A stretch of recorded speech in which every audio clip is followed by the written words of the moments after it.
Okay, I'm back live on here. Can you see me on Instagram?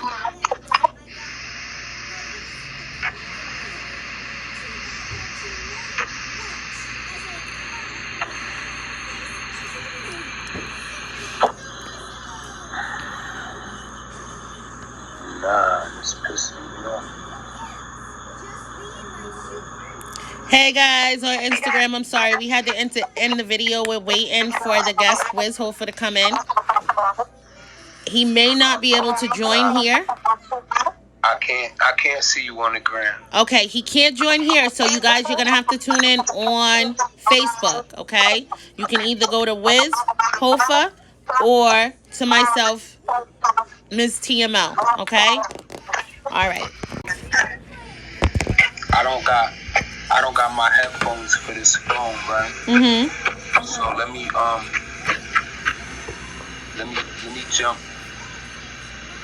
jump on my other phone so we could be clear. Okay, that's cool. So I'll just stay here, and you let me know when you're back in. Okay. All right.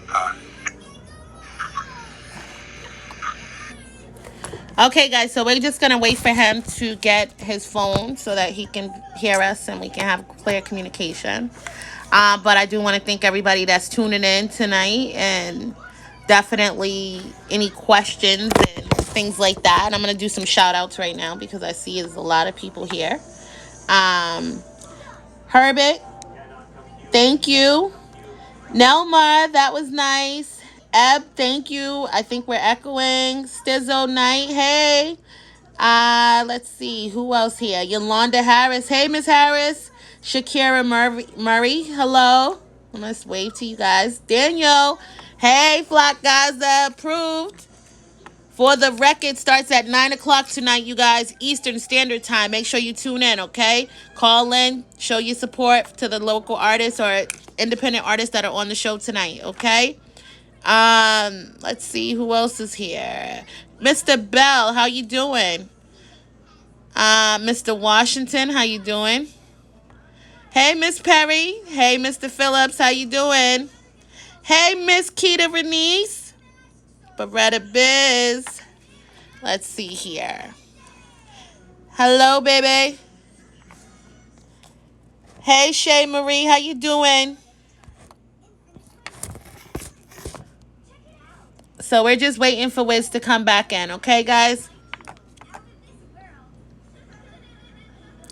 Wiz, you in? Let's see, look. Let's see if I can add him here.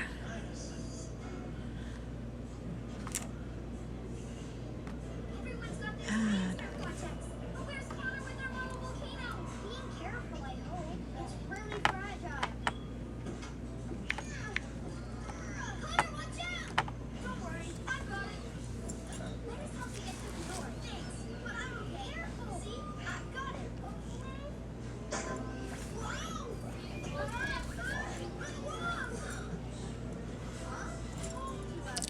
You guys don't even understand.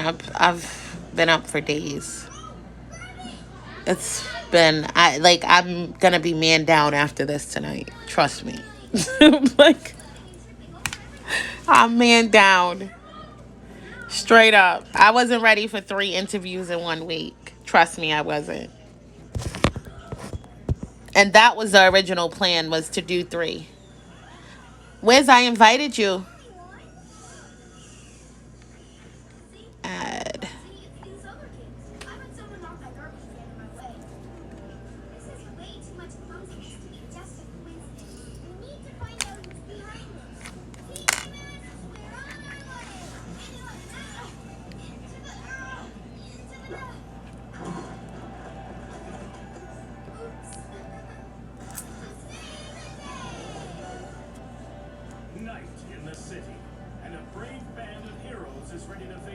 So what you guys plans for Memorial Day weekend? Are there any plans for any viewers out there? What are you guys going to do for the weekend?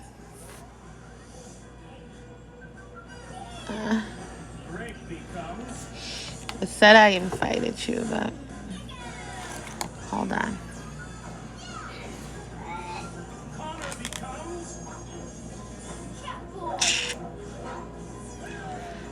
Wiz. Yeah, no.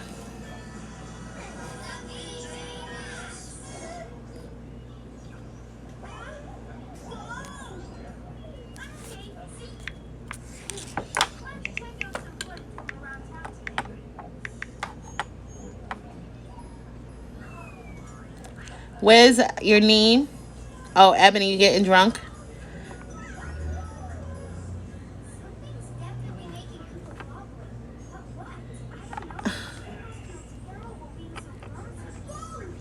It's not letting me. Oh no, it's not letting me do it. All right, you guys, I'm gonna have to log in this one and start over with, okay? And I'll invite you from that one. Hey, Instagram.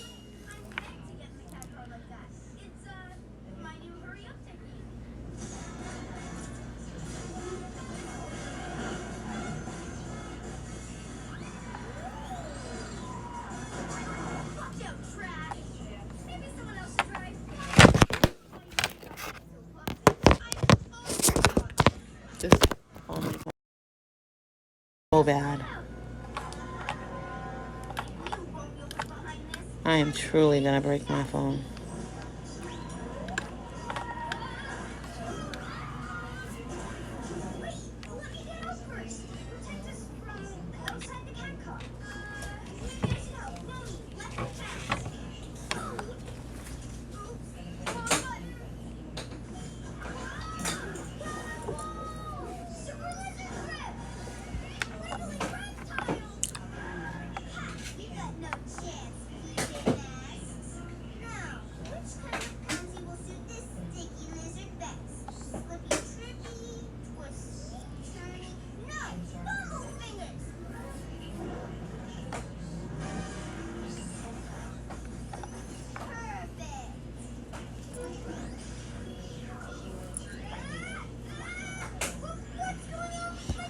Hey, Wiz.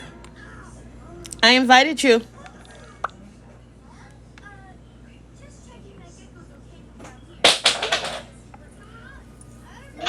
Hey, Yo, can you hear me now?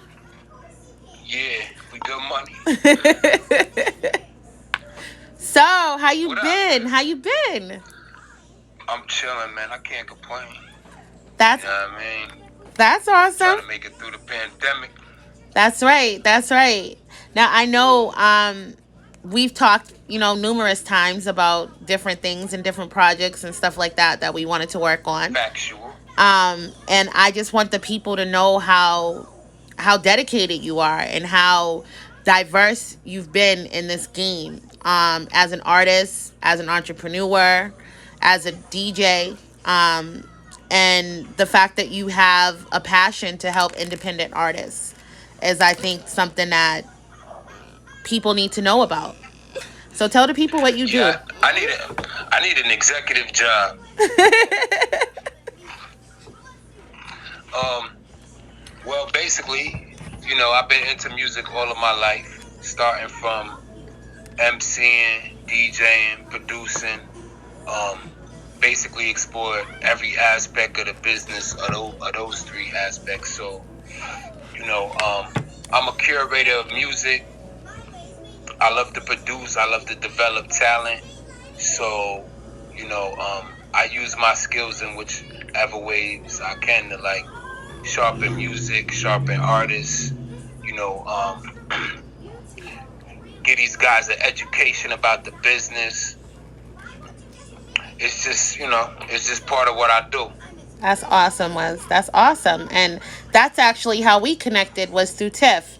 And that was, someone who I know that you had been mentoring and working with and giving her, just great, information. And that was one of the things that, definitely caught my attention about her, so that, your education is what's helping these artists to get heard and get seen, and get just that attention that is needed to develop and bring more, attention, exposure to their projects. So you're like a real music hero.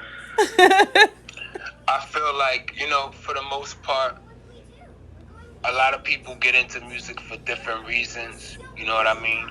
Sometimes it's not always the right ones, but if you're gonna take this thing serious, I feel like I can help set certain people on the right path. Right. You know what I mean? Right. Definitely. Definitely. And you've, definitely shown that, tell me a little bit about what you've done in regards to the accomplishments through your coalition of DJs and things like that you've helped to build and be a part of.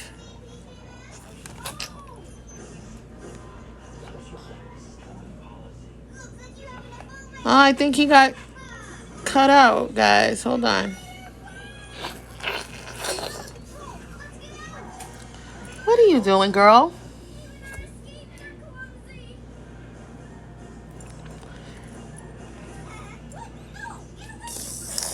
Be nice. Okay? Okay. Okay. Be nice.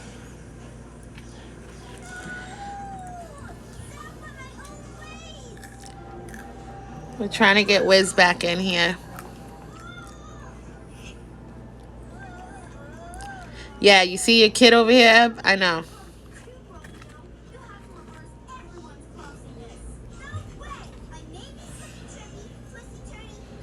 Wiz, it says, I don't know what is going on. I'm not liking Facebook right now. Wiz, I just asked, okay. Hey. Yeah. I'm like, oh, They don't God. want us to shine. No, man, no. I need the people to know who you are. Seriously. What you've done, what your accomplishments have been, in regards to All the right. DJ coalition, things like So that. let me break it down to you. I'm Wiz Hoffa, CEO of the world recognized Noise Mob DJs organization, 2005 SCA Award winners for Best Team, 2007 Mixtape Award winners, Justo Mixtape Award winners for Best Mixtape Team, 05 and 07 nominated in 06 and 08 as well. Whew. That's a lot of recognition. That's a lot of, credits under your belt. Definitely. Salute. Yeah, those was the good old days. So tell me, how do we, because they say the mixtape game is dead and things like that. So let's talk about that a little bit. Let's talk about how these artists can now, get their music heard and get their music seen.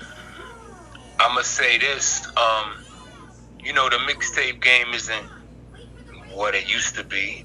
It used to be, a vehicle prior to streaming and everything else, where you could hear the hottest new talent on the streets, mixed in with, whoever your favorite commercial artists were, and at some point it turned into a lane where artists started putting the mixtapes out themselves with their names on it instead of enlisting the help of a DJ to market, promote, and host their mixtape and distribute it. So that kind of took the DJ out of the game a little bit, and that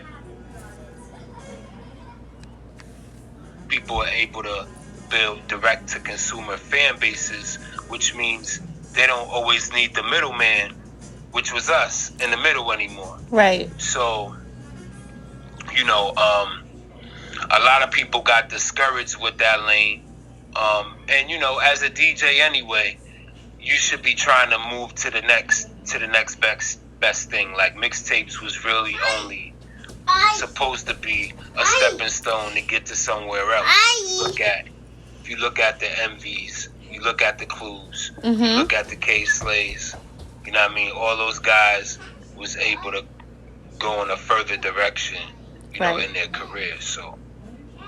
And so now, do you encourage artists to use, like, is there any certain type of sites that you encourage them to use? What would be your way to tell artists to get their music out here now? It's so, you know what? It's so different now because, back when all of these accolades were happening, right? There was about 50 to 60 mixtape websites where you could go and cop mixtapes, and these mixtape websites would distribute these mixtapes all over the planet. A lot of them don't exist anymore. So it's like now we're talking about, I mean, to be honest with you, with streaming here and the ability to distribute yourself on your own, I don't see where too many artists would still have an interest in using mixtapes as a platform. Because things are so different now, because it's so direct now. So what about like, so would you say like that Piff and like places like that, like where they have those mixtape forums and platforms for artists, are they, you know, null and void? Are they not, you know what I'm saying? No, that Piff is definitely, the funny thing about that Piff right now, before they were actually allowing artists the platforms to upload their own mixtapes, like when I was first on that Piff, it was I had an account on there and I uploaded it. That's when like bootlegging was still real prevalent. Like that Piff started off as a site that wasn't based off of their original content or artists being able to upload their original content. Right. They was taking whatever hot they could find off of the street and just uploading it to the site. So I had this one particular mixtape called Prematic, which was Nas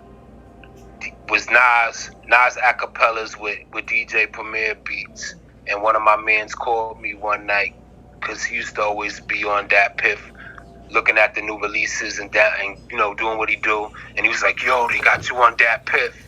So it's a different type of feeling to get on there because you in demand rather than to get on there because you're uploading yourself. Right. Definitely. But that Piff is it's still a fire platform. There's still a lot of major artists that make deals with that Piff for their releases or their quote unquote mixtape releases. So it does happen. The releases that they don't view as albums. Right. You know what I mean? Right.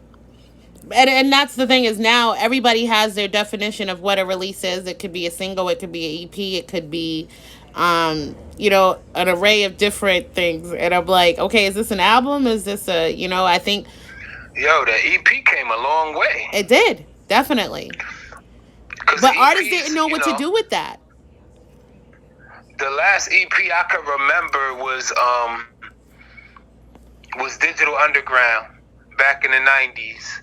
Like when everybody was doing albums, that was the one release I could remember that came out in EP form. Maybe NWA 100 Miles and Running. Yeah. If you look into that. Yeah. But now EPs is like, the regular thing. But it definitely shows the diversity of the artist. You know what I'm saying? That is what I got the gist of what an EP is about. You know what I mean? Is being able to show the artists on different type of genres and materials. So it kind of gives you a eclectic view of them, opposed to this one-sided thing where you just hear a single and you don't really know. You know what I'm saying? I think that you need to know what the artist's range is and what they vocally can do. So that I've always encouraged that.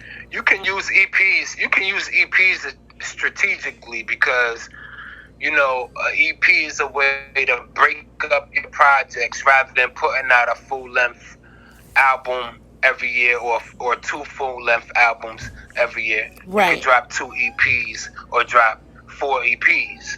So It just allows you to break it up, become more consistent. Now, I don't know.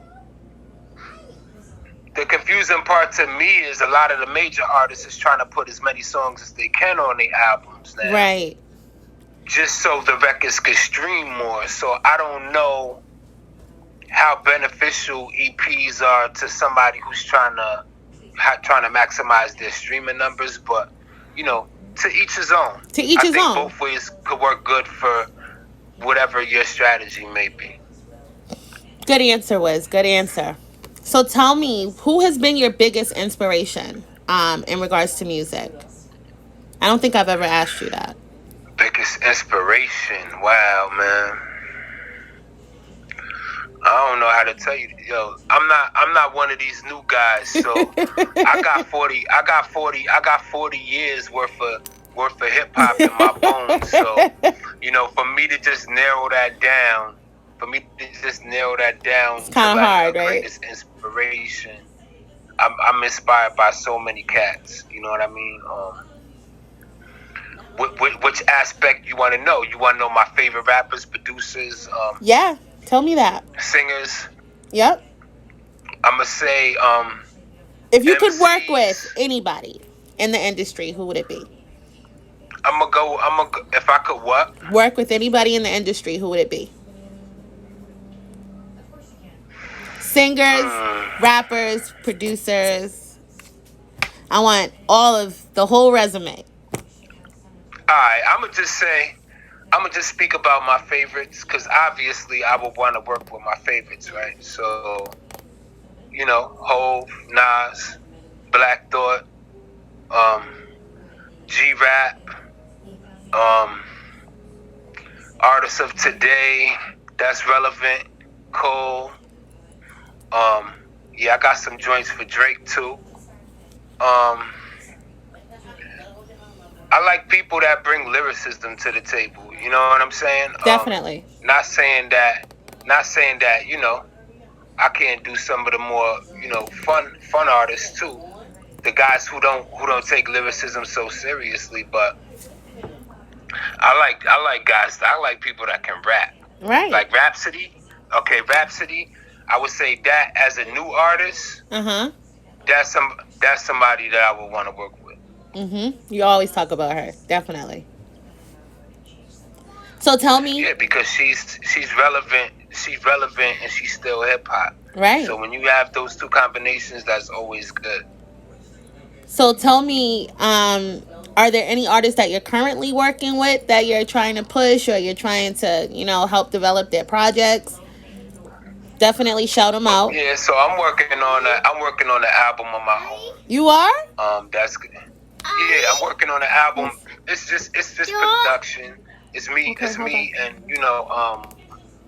my favorite artist in the 518. The artists that I think got something going for them. The ones with the work ethic. The ones that's the most consistent. Yeah. No pun intended. So I got artists from my neighborhood. Tiff Hollywood is on my album, of course. US Bay is on my album. Rel Godley is on my album. Touch Money C's is on my album. Astro Boomin is on my album. I kind of did like a cornucopia of different age groups. Right. Like That's I got good. some of the OGs on my album. Then I got some of the mid-level, and then I got some of the younger ones. So, like, create a good balance and show that I could produce all three waves. That's right. And it's still gonna be hot. Still gonna be hot. So tell me, when is that supposed to drop? Because I need that in my player. I'm gonna be honest with you. I'm trying to figure it out. If I just wanna drop some singles in the game first to get my feet wet with the streaming, because this is gonna be my first time using streaming as a distribution platform. Right. So I just been doing my research, my history, consulting with some younger artists actually that know a little bit more about this than me. Because the knowledge gotta be both ways. It does. Definitely. You know what I mean? Each one teach one. I'm not just giving it, I'm getting it too. So. That's right. Every day is a new learning experience, bro. I tell you, like, it's definitely some things that I need an instructor on how to teach me how to use Reddit and Tumblr, because I have no freaking clue. Like, I'm like lost. I've been on it for weeks trying to, build my little media there, and I'm like, this is like a whole different world. Like, I'm definitely Facebook or acculated. Like, I can't deal with the whole other sites. Like, even Instagram becomes challenging now. So, it's hard because you definitely have to stay in the loop. You definitely have to stay um in the realm of learning. You know what I'm saying, in this business, because every day is something new, and you always say that. Yo, listen, this quarantine been good. This quarantine been good to me. Of course. Of course. I'm down here busting niggas' ass. They got problems.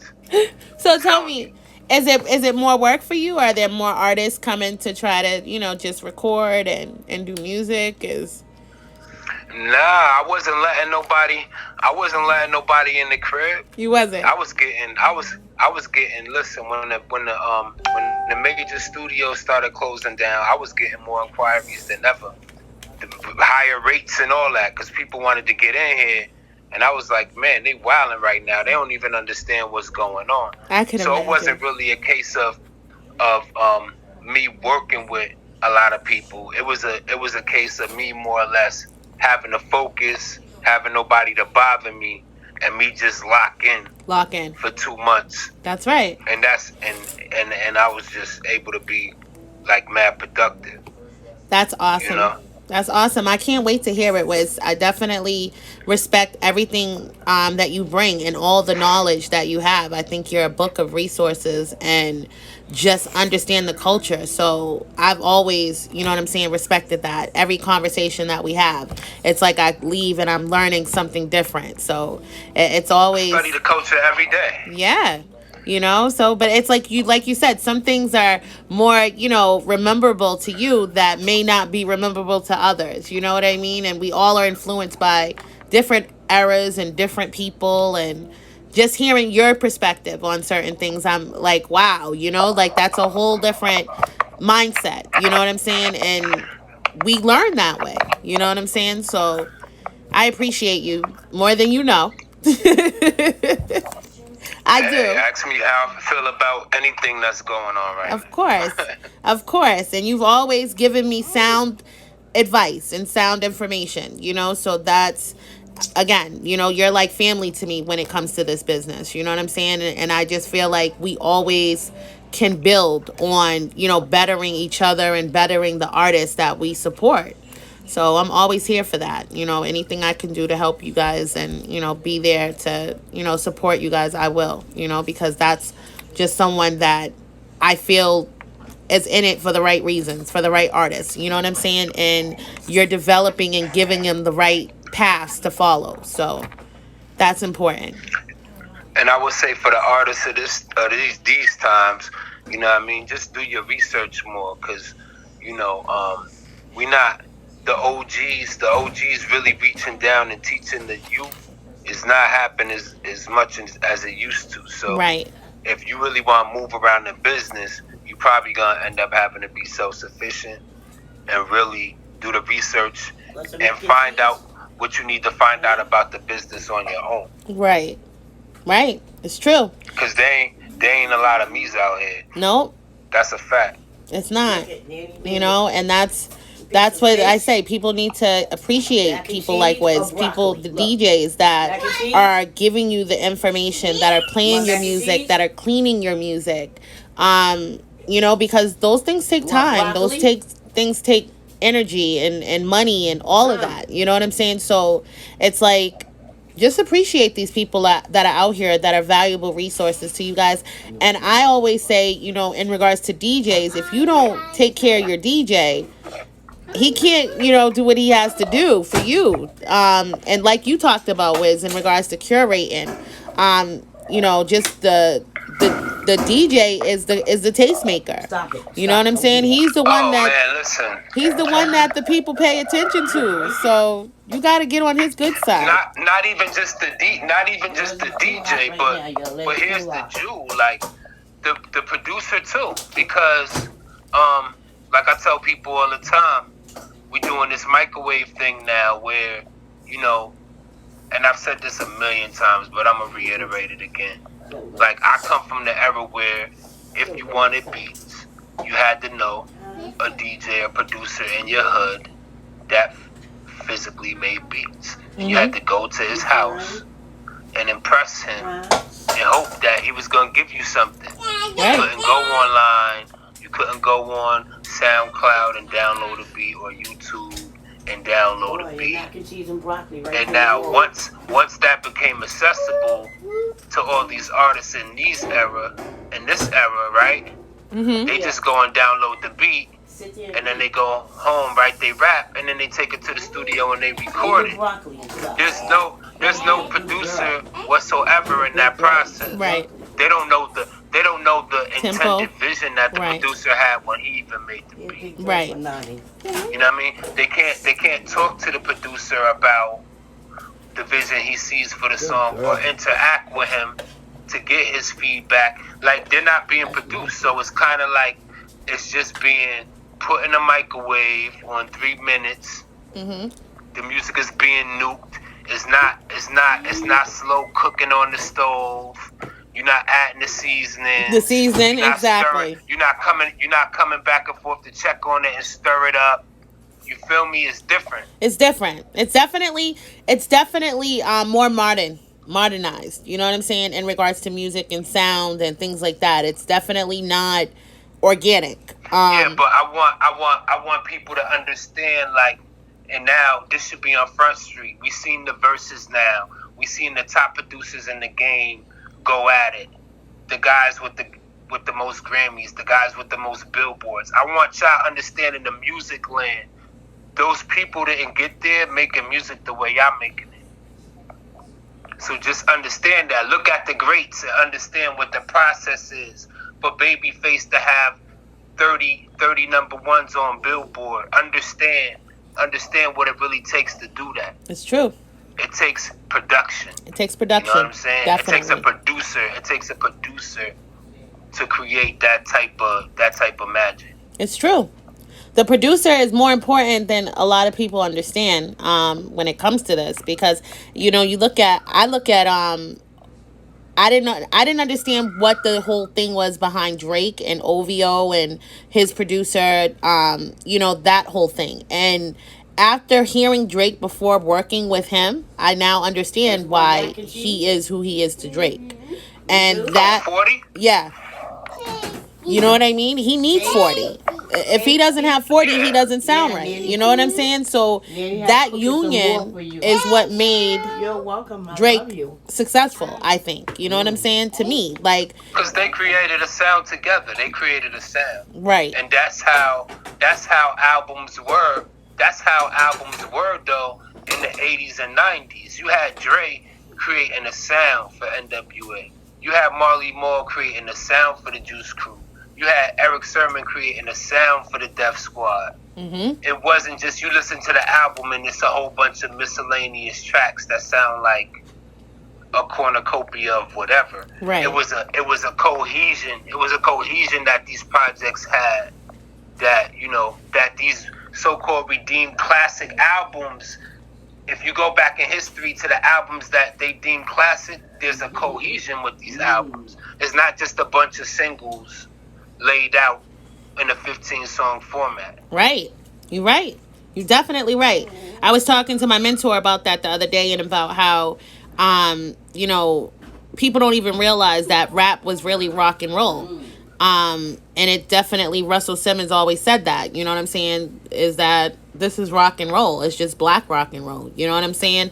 And that has to do with the production. And the things that they use to, do the mixing and the mastering of it. It's definitely on rock and roll instruments and guitars and things like that, which you never hear in hip hop and things like that. So it was like, to understand that aspect of it and understand that sound is very important and distinctive. And I think that's been my biggest thing with artists up north, is we have to have a distinctive sound. We have to have something that doesn't sound like New York. And that is going to be what sets us apart. You know what I'm saying? So that's been my focus. What do you mean we got to have something that doesn't sound like New York? Like, in regards to New England. because I feel like New England is an untapped Oh, market. okay, You know what I'm okay, saying? okay. So up here where we are, like for us, like it's always you guys sound like New York. You guys sound like, you know, your rappers sound like they're from New York. And I Nah, you think can't be mad at that though. You can't no, be mad I'm at not that mad, because but we because need our own sound. we only say New York now, okay? Like we all know that for the most part, this side of the country we dominated hip hop for the first chapter, let's say, of this, because the South they got a good 17 to 20 years right now that they've really been doing their thing. Hey, so Max. let's say the first 20 is ours, right? Right. You can hear me? Yep, I can hear you. It wasn't just New York. It was the East Coast as a whole that had a sound. Right. You know, the Boston music wasn't different than the North Carolina music or the Jersey music or the Philly music. Like we was all had the same type of sound. So I like to refer to it like as the East Coast rather than just saying the New York sound. The New York sound. New York, we influenced everybody. New York wasn't the only place with that sound. Right. Everywhere sounded like that. Okay. Unless you was from the West and had that West identity, or you know what I mean? Right. And that's the other thing in regards to the West Coast music. Like they have a definite sound. And that, you know, that inspirational. Guru was from Boston. From Houston. No, he's from Houston, but then he moved to Boston. But wherever he was at, and then he moved to Brooklyn. But wherever he was at, their music still always sounded East Coast. Right. Point blank. It don't matter what the city was. It's East Coast. It's East Coast. Come here. So now, it's funny you were talking about this because we have a young producer, super producer, who we're actually working with, and he's coming up with a sound. And that was something that, you know, his father is a artist and also does live instruments. So he was like, you know, he told them, and you know, that was just something like they've been developing, and I wanted to definitely let you hear it at some point. And we're trying to get like a collective of artists to go on this mixtape for this young producer. So it's definitely going to be some great things going on, and I'm definitely trying to, you know, develop new things to stand out, you know what I'm saying, and set ourselves aside up north, you know what I'm saying, just because I just feel like the South is dominating everything right now, and it's time for us to have at least some type of, you know, lucrative foundation here, to grow from for independent artists. I think, you know. Nope, that's cream for coffee. I don't know, you know. Right here. As far as people still having the mentality that New York is losing, you know, we'll be back. Everything revolves. Everything Everything revolves, does. You know what I'm saying? Everyone has their turn. You know what I'm saying? And I think that's just, you know, you just have to take the good with the bad. It's like you know, you just be ready and prepared the next time your turn comes around. You know, that's. Oh, you want a spoon? That's just the good with it. We still kicking up dust. We still, you know, we out here. Even if it's the drill movement right now, and that's what we gotta settle for. Like we have New York rappers rising back to the forefront, and you know, putting notable records on the charts. You know, definitely. A boogies so we can't take away from the guys that's out there doing it, and you know, when we just keep creating that narrative that New York isn't where it used to be, that doesn't mean that we not making waves. We always in the fight. So we always in the fight. So would you say that upstate New York and lower New York are the same in regards to music culture and support? Because I know that you're from Brooklyn, but you live upstate right now. So is there any difference, do you think, in regards to the culture of music? Nah, because for the most part, we always been influenced by New York City anyway. Mm-hmm. You know what I mean? Like, that's what I'm saying. Like, New York influence carries very far. It carries to a whole coast. So to think that it wouldn't carry 3 hours away, that could be a little bit trivial. But yeah, I mean, we always been influenced by, listen, the forefathers of this shit is still from New York. Of course. So I'm gonna say that to the end. Now, right now, as far as other areas of New York shining outside of New York City, obviously I see Griselda is popping out here, Conway, Benny the Butcher, and they 4 hours from us and 4 hours from New York City. Right. 4 hours from both of us. So right. Right. It don't really matter where you at. It matters how hard you're willing to grind. Right. One of the biggest misconceptions that I kept seeing over the years is people telling people, yo, you gotta be hot in your city before you can blow. No, you don't. You don't gotta be hot in your city first. Okay. You just gotta do it right. That's right. You gotta be strategic. You definitely have to have a plan, and you have to have an agenda going forward to how to execute that plan, because everything is strategic. Everything is calculated. And that was, one of my posts this week is calculate your moves so you never have to subtract. And that just for me is everything I do is calculated when it comes to business and dealing with people and making sure that all the dots align and that I can actually say to people, listen, I have a project and this is going to be lucrative for us to work together. That's important, you know what I'm saying? And not just waste people's time or just not really have something to really give someone that's going to be beneficial to helping them develop or grow. So that's always been my thing in regards to marketing and promoting and working and building different things with people, is that we got to have at least our ducks in line. You know what I'm saying? I'm not going to go until I'm ready. And that's... I think that's one of the areas where we can help artists streamline their campaigns a little bit, Mm-hmm. They don't move with a strategy. Right. Exactly. You gotta write things down. You gotta have goals. You gotta have a goal board. You gotta have, dates. You gotta hold yourself to deadlines. Like, you gotta operate like a company is supposed to operate. You are a company. You know what I mean? That's right, bro. Tell them. Because it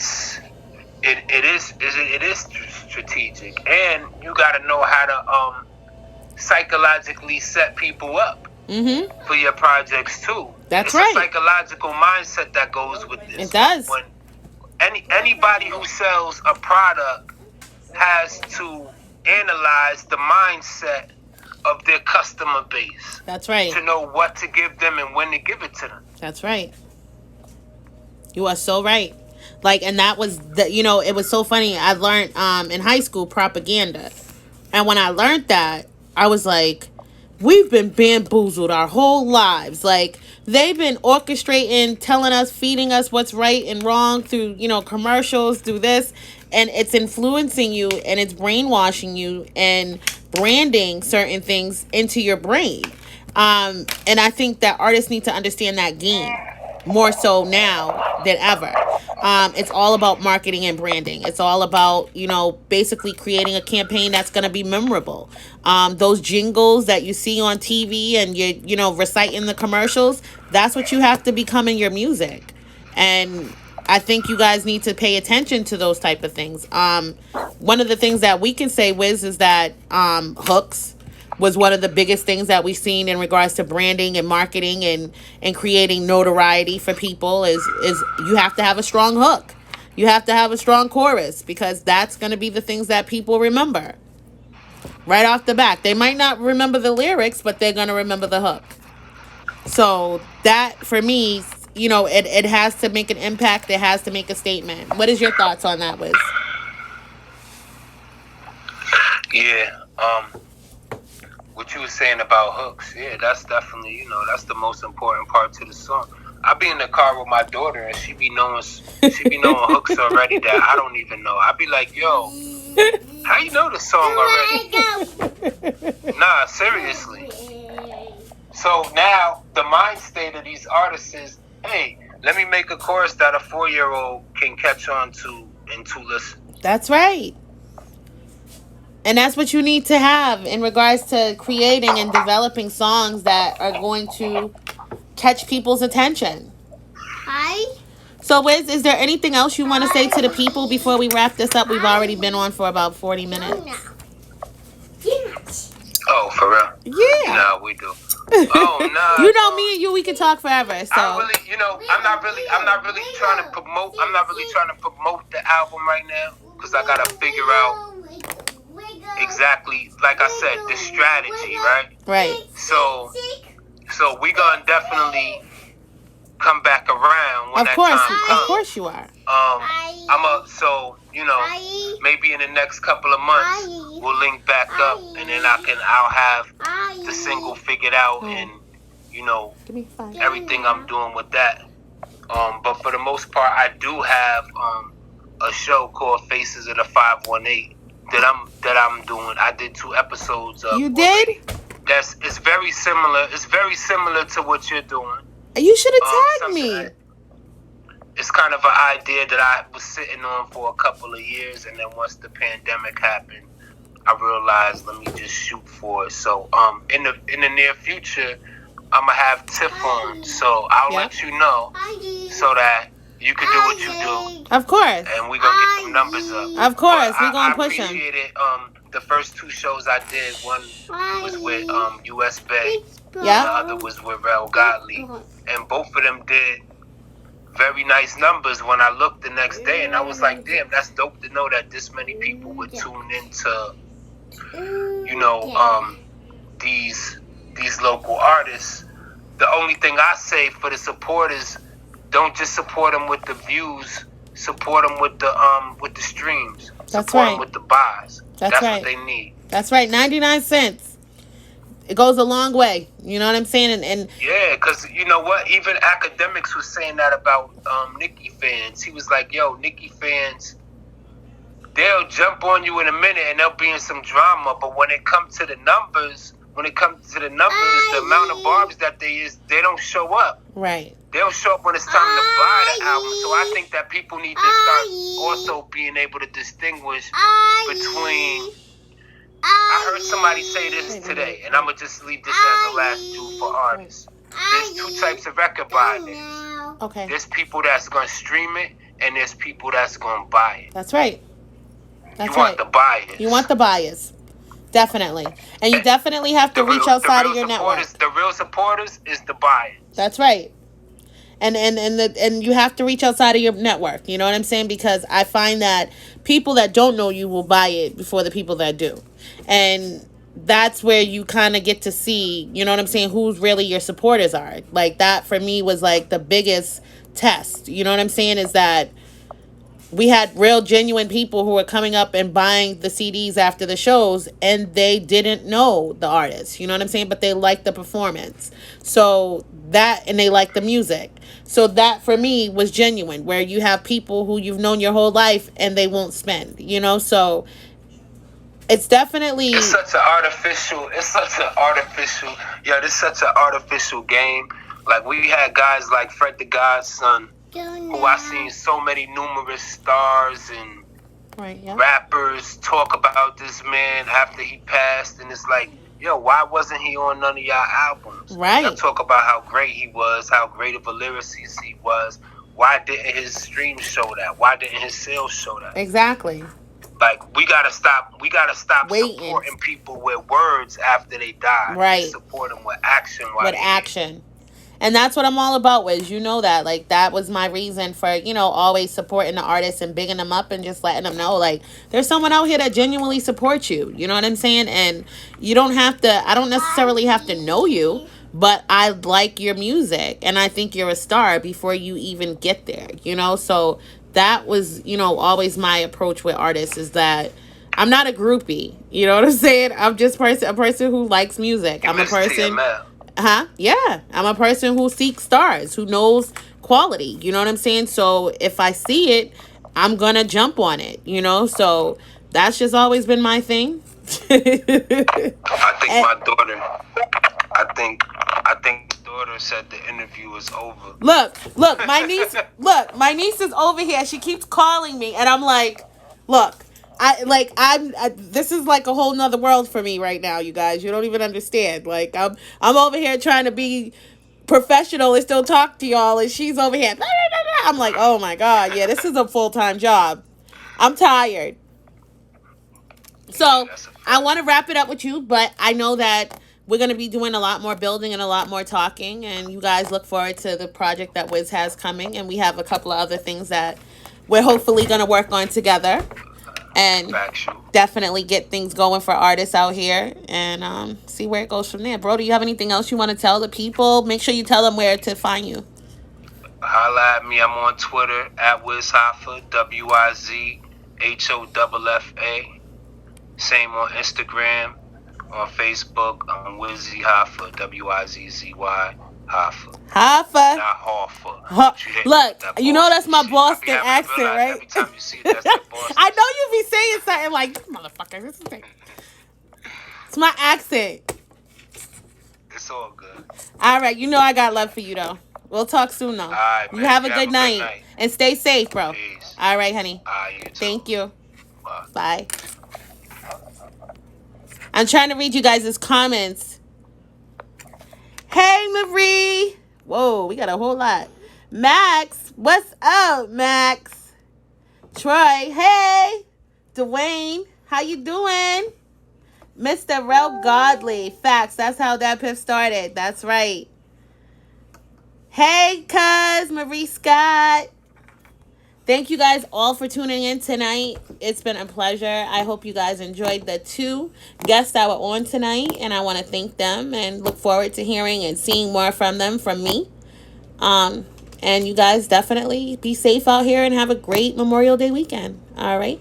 Bye.